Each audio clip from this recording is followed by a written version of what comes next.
Hello दोस्तों, स्वागत है आपका हमारे चैनल यूपी एग्जाम क्रेजर में। दोस्तों, आज के वीडियो में हम 10 अप्रैल से संबंधित उत्तर प्रदेश के सभी एग्जाम्स के लिए मोस्ट इंपॉर्टेंट करंट अफेयर के क्वेश्चंस को डिस्कस करेंगे और हर एक क्वेश्चन से रिलेटेड आपको फैक्ट भी बताएंगे। और वीडियो के अंत में हम आपसे ये क्वेश्चन भी पूछेंगे जिसका जवाब आपको कमेंट बॉक्स में देना है। और अगर आपको इसकी PDF डाउनलोड करनी है तो इसकी PDF आप हमारे टेलीग्राम ग्रुप से डाउनलोड कर सकते हैं। टेलीग्राम ग्रुप की लिंक आपको वीडियो के डिस्क्रिप्शन में मिल जाएगी।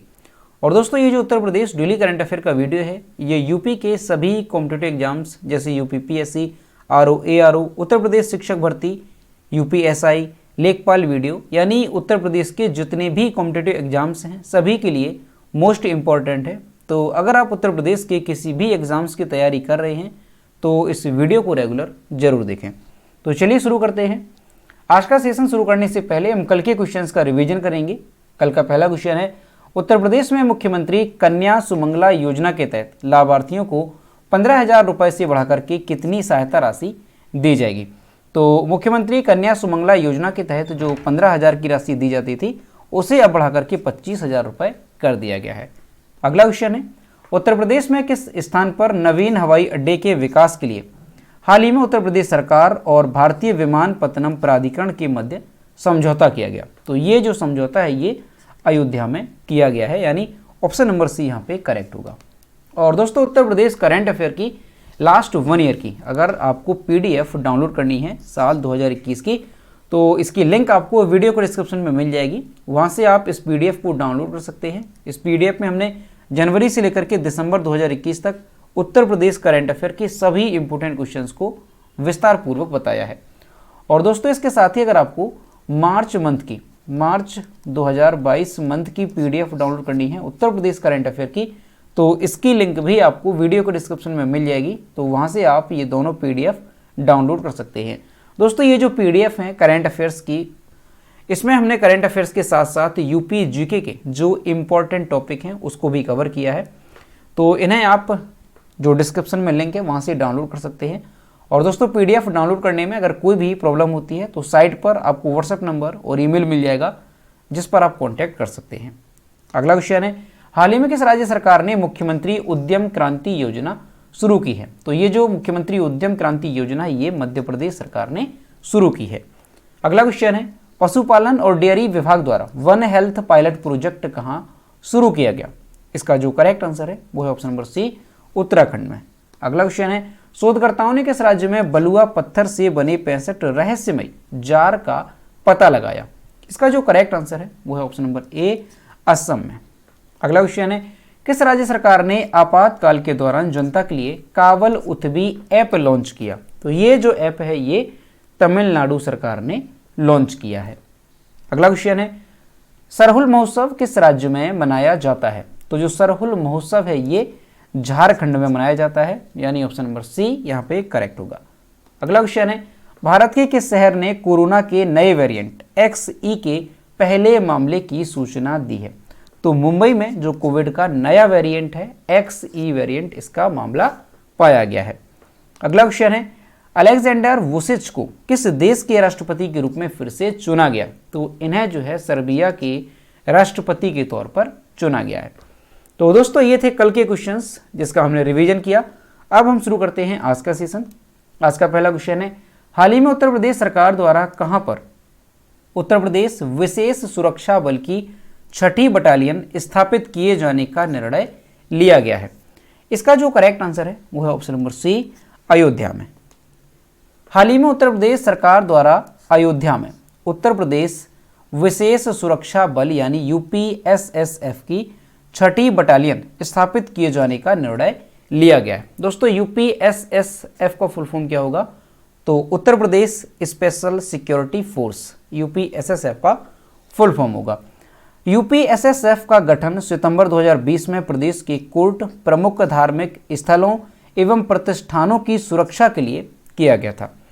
और 2021 में जून 2021 में UPSSF की 5 बटालियन गठित की गई थी। और ये जो 5 बटालियन है वो कहाँ पर गठित की गई थी और कहाँ पर जो है ये स्थापित की गई थी। तो ये लखनऊ में, गोरखपुर में, प्रयागराज में, मथुरा और सहारनपुर में बटालियन स्थापित की गई थी। यूपी एसएसएफ की प्रथम बटालियन लखनऊ में मेट्रो की सुरक्षा में तैनात है।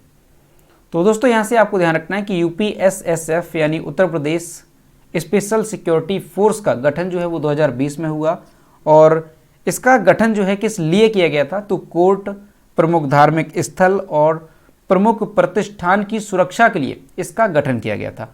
ठीक है, तो आपको ध्यान रखना है। और जून 2021 में इसकी 5 बटालियन गठित की गई थी, जिनमें से जो ये लखनऊ का गोरखपुर है, प्रयागराज, मथुरा और सहारनपुर, ये बटालियन इसमें शामिल है।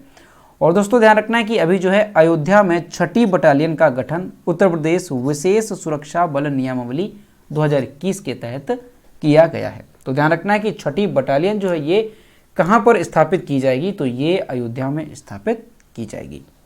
दोस्तों अयोध्या से संबंधित आपको ध्यान रखना है कि अयोध्या का वन डिस्ट्रिक्ट वन प्रोडक्ट क्या है, अयोध्या का ODOP क्या है, तो गुड़ अयोध्या का वन डिस्ट्रिक्ट वन प्रोडक्ट है। और अयोध्या किस नदी के किनारे स्थित है, तो अयोध्या जो है ये सरयू नदी, किस नदी के किनारे है, तो ध्यान रखना है सरयू नदी के किनारे ये स्थित है। अगला क्वेश्चन है, उत्तर प्रदेश के नए ATS चीफ के रूप में निम्न में से किसे नियुक्त किया गया। इसका जो करेक्ट आंसर है वो है ऑप्शन नंबर A, नवीन अरोड़ा को। उत्तर प्रदेश सरकार ने नए ATS चीफ के रूप में नवीन अरोड़ा को नियुक्त किया है, और ये मूल रूप से बिलासपुर छत्तीसगढ़ के रहने वाले हैं। दोस्तों ATS चीफ, ATS का फुल फॉर्म क्या है, तो एंटी टेररिज्म स्क्वाड, ATS का फुल फॉर्म है, और इसे हिंदी में क्या कहेंगे, तो आतंकवाद निरोधी दस्ता। तो उत्तर प्रदेश में जो ATS है यानी एंटी टेररिज्म स्क्वाड है, इसके चीफ के रूप में किसे नियुक्त किया गया, तो ध्यान रखना है नवीन अरोड़ा को। वे आगरा में SSP रह चुके हैं। नवीन अरोड़ा संयुक्त पुलिस आयुक्त कानून व्यवस्था लखनऊ के पद पर भी तैनात रह चुके हैं। उन्हें 27 अक्टूबर 2021 को आगरा रेंज से स्थानांतरित कर उन्हें पुलिस मुख्यालय में IG बजट के पद पर तैनात किया गया था।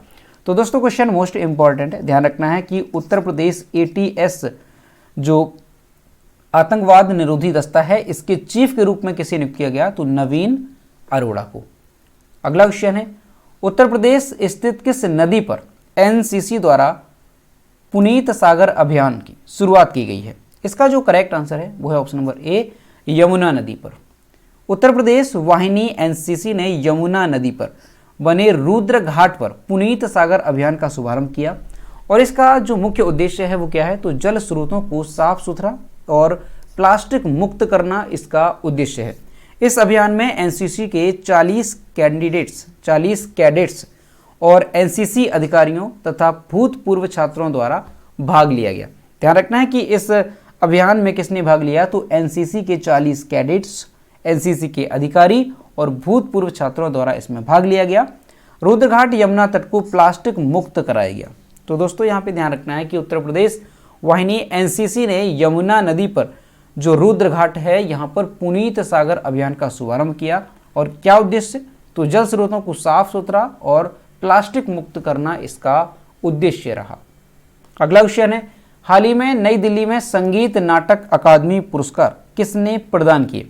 तो ये जो संगीत नाटक अकादमी पुरस्कार है ये दिए गए हैं किसके द्वारा, तो M वेंकैया नायडू जो कि भारत के उपराष्ट्रपति हैं। 43 प्रख्यात कलाकारों को 9 अप्रैल 2022 को संगीत नाटक अकादमी फेलोशिप और 2018 के लिए संगीत नाटक पुरस्कार प्रदान किए गए। ललित कला अकादमी की फेलोशिप और 2021 के राष्ट्रीय पुरस्कार 23 लोगों को दिए गए। उपराष्ट्रपति M वेंकैया नायडू ने फेलोशिप और पुरस्कार प्रदान किए। इसी दिन 62वीं राष्ट्रीय कला प्रदर्शनी का भी उद्घाटन किया गया है। तो दोस्तों ध्यान रखना है कि ललित कला अकादमी की फेलोशिप और 2021 के राष्ट्रीय पुरस्कार जो है ये किसने प्रदान किए, तो उपराष्ट्रपति M वेंकैया नायडू ने ये प्रदान किए हैं। तो ध्यान रखना है आपको 9 अप्रैल 2022 को संगीत नाटक अकादमी फेलोशिप और 2018 के लिए संगीत नाटक पुरस्कार दिए गए हैं। कहाँ पर दिए गए हैं, तो ध्यान रखना है नई दिल्ली में ये दिए गए हैं। अगला क्वेश्चन है, किस राज्य ने दुग्ध उत्पादकों के लिए सहकारी बैंक की स्थापना की। इसका जो करेक्ट आंसर है वो है ऑप्शन नंबर C, कर्नाटक ने। दोस्तों कर्नाटक राज्य के जो मुख्यमंत्री हैं बसवराज बोम्मई, इन्होंने दुग्ध उत्पादकों के लिए एक सहकारी बैंक की स्थापना की है। यहाँ पर होगा सहकारी और इसका नाम क्या है इस बैंक का, तो नंदिनी क्षीरा समृद्धि सहकारी बैंक। यहाँ पर क्या होगा, क्षीरा, यहाँ पर सीरा नहीं होगा, नंदिनी क्षीरा समृद्धि सहकारी बैंक इसका नाम रखा गया। नंदिनी क्षीरा समृद्धि सहकारी बैंक दूध उत्पादकों के लिए वित्तीय मजबूती प्रदान करेगा। दुग्ध उत्पादक सहकारी समितियों द्वारा प्रतिदिन विभिन्न बैंकों में लगभग 20,000 करोड़ रुपए का कारोबार होता है, जिसे देखते हुए कर्नाटक दुग्ध उत्पादकों के लिए इस विशेष बैंक को स्थापित करने वाला देश का एकमात्र राज्य भी बन गया है। तो दोस्तों ध्यान रखना है कि दुग्ध उत्पादकों के लिए सहकारी बैंक की स्थापना करने वाला पहला राज्य कौन सा बना, तो ये कर्नाटक बन गया है। और ये जो बैंक है इसका नाम क्या होगा, तो नंदिनी क्षीरा समृद्धि सहकारी बैंक इसका नाम होगा। दोस्तों कर्नाटक ने ये बैंक शुरू की है, तो कर्नाटक के बारे में जानते हैं। तो यहाँ पर हम मैप में देखेंगे कि कर्नाटक कहाँ पर है। तो यहाँ पर आप देख सकते हैं, ये है मैप में कर्नाटक। ये जो कर्नाटक है भारत के किन किन राज्यों की सीमा को साझा करता है, तो यहाँ पर आप देखेंगे ये गोवा है, इसके साथ ही यहाँ पर महाराष्ट्र है, तेलंगाना है, आंध्र प्रदेश है, तमिलनाडु और केरला। तो ये सारे राज्य हैं जिनकी सीमा को साझा करता है कर्नाटक। दोस्तों कर्नाटक की कैपिटल क्या है, तो बेंगलुरु कर्नाटक की कैपिटल है। चीफ मिनिस्टर बसवराज बोम्मई और गवर्नर कौन है, तो थावर चंद गहलोत कर्नाटक के गवर्नर हैं। कर्नाटक में लोकसभा सीटों की संख्या कितनी है, तो 28 और राज्यसभा सीटों की संख्या कितनी है, तो 12 यहाँ पर राज्यसभा सीटों की संख्या है। दोस्तों कर्नाटक से संबंधित राष्ट्रीय उद्यान ध्यान रखने हैं, बांदीपुर राष्ट्रीय उद्यान और बन्नेरघट्टा राष्ट्रीय उद्यान। इसके साथ ही दोस्तों ध्यान रखना है कर्नाटक में अभी जो है महिला @कार्य कार्यक्रम शुरू हुआ। अगर आपसे पूछा जाए कि महिला @कार्य कार्यक्रम जो है ये किस राज्य से संबंधित है, तो ये कर्नाटक से संबंधित है। इसके साथ ही एक दिशांक ऐप भूमि प्रोजेक्ट के तहत जो है लॉन्च किया गया था, कहाँ पर, तो ये भी कर्नाटक में किया गया था। और इसका उद्देश्य क्या था, दिशांक ऐप का, तो भूमि रिकॉर्ड के लिए इस ऐप को शुरू किया गया था। और एक पहल शुरू की गई थी विनय समरस्य नाम से, विनय समरस्य पहल जातिवाद को खत्म करने के लिए।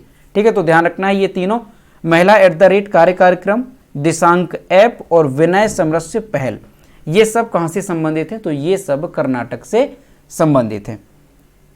और इसके साथ ही ध्यान रखना है कि भारत का पहला digital water data bank aquarium कहां पर लॉन्च किया गया, तो ये भी कर्नाटक में लॉन्च किया गया। तो ये चारों क्वेश्चन आपको कर्नाटक से रिलेटेड अच्छे से ध्यान रखने हैं। अगला क्वेश्चन है, हाल ही में किस राज्य सरकार ने सरकारी स्कूलों में 9 से 12वीं की हिंदी एवं संस्कृत पुस्तक में गीता सार पाठ्यक्रम शामिल करने की घोषणा की है। इसका जो करेक्ट आंसर है वो है option number B, Himachal Pradesh.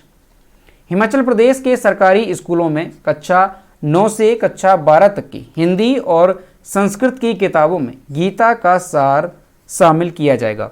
नए शैक्षणिक सत्र में श्रीमद् भागवत गीता का अध्याय पढ़ाने की तैयारी शुरू हो गई है और मई से प्रदेश के सरकारी स्कूलों में इन कक्षाओं का नया शैक्षणिक सत्र शुरू होगा। इसके साथ ही जो ये हिमाचल प्रदेश है ये गुजरात के बाद गीता को स्कूली पाठ्यक्रम का हिस्सा बनाने वाला दूसरा राज्य बन जाएगा। मार्च 2022 में गुजरात में ये घोषणा की गई थी। यानी गीता को स्कूली पाठ्यक्रम का हिस्सा बनाने वाला पहला राज्य कौन सा है, तो ये है गुजरात। और गुजरात में इसकी घोषणा कब हुई थी, तो मार्च 2022 में गुजरात में इसकी घोषणा हुई थी। और दूसरा राज्य कौन सा बन जाएगा, तो हिमाचल प्रदेश ये दूसरा राज्य बन जाएगा गीता को स्कूली पाठ्यक्रम का हिस्सा बनाने वाला। अब दोस्तों हिमाचल प्रदेश की यहाँ पर बात है, तो यहाँ पर देखेंगे मैप में हिमाचल प्रदेश, तो यहाँ पर आप देखेंगे ये है मैप में हिमाचल प्रदेश। जो हिमाचल प्रदेश है ये भारत के किन किन राज्यों की सीमा को साझा करता है, तो यहाँ पर आप सबसे ऊपर देखेंगे 2 यूनियन टेरिटरी हैं, जम्मू कश्मीर और यहाँ पर है क्या, लद्दाख। यहाँ पर है लद्दाख और ये है यहाँ पर जम्मू और कश्मीर। ठीक है, तो जम्मू कश्मीर और लद्दाख, इसके साथ ही यहाँ पर उत्तराखंड है और यहाँ पर है पंजाब और ये है हरियाणा। और दोस्तों जो उत्तर प्रदेश है ये एक बहुत ही छोटी सीमा साझा करता है हिमाचल प्रदेश के साथ, लेकिन करता है, तो आपको इसका नाम भी ध्यान रखना है कि हिमाचल प्रदेश से कौन कौन से राज्य हैं जो सीमा साझा करेंगे। तो राज्यों की अगर बात करें तो उत्तराखंड है, उत्तर प्रदेश है, हरियाणा, पंजाब, ठीक है। और अगर केंद्र शासित प्रदेशों की गिनती की जाए तो जम्मू कश्मीर और लद्दाख। ठीक है, तो ये ध्यान रखने हैं। हिमाचल प्रदेश की कैपिटल क्या है, तो शिमला। हिमाचल प्रदेश के चीफ मिनिस्टर हैं जयराम ठाकुर और हिमाचल प्रदेश के गवर्नर हैं राजेंद्र अर्लेकर। और हिमाचल प्रदेश से संबंधित ध्यान रखना है लोकसभा सीट और राज्यसभा सीट, तो 4 और 3 यहाँ पर लोकसभा और राज्यसभा सीटों की संख्या है। और देश की पहली स्नो मैराथन का आयोजन अभी जो है किया गया है, और वो कहाँ पर किया गया, तो हिमाचल प्रदेश में किया गया, लाहौल घाटी के सिस्सू में। ठीक है, ये क्वेश्चन मोस्ट इंपॉर्टेंट है क्योंकि देश में पहली बार स्नो मैराथन का आयोजन किया गया, यानी बर्फ में जो मैराथन होगी, तो इसका आयोजन जो है पहली बार हुआ, कहाँ पर, हिमाचल प्रदेश में।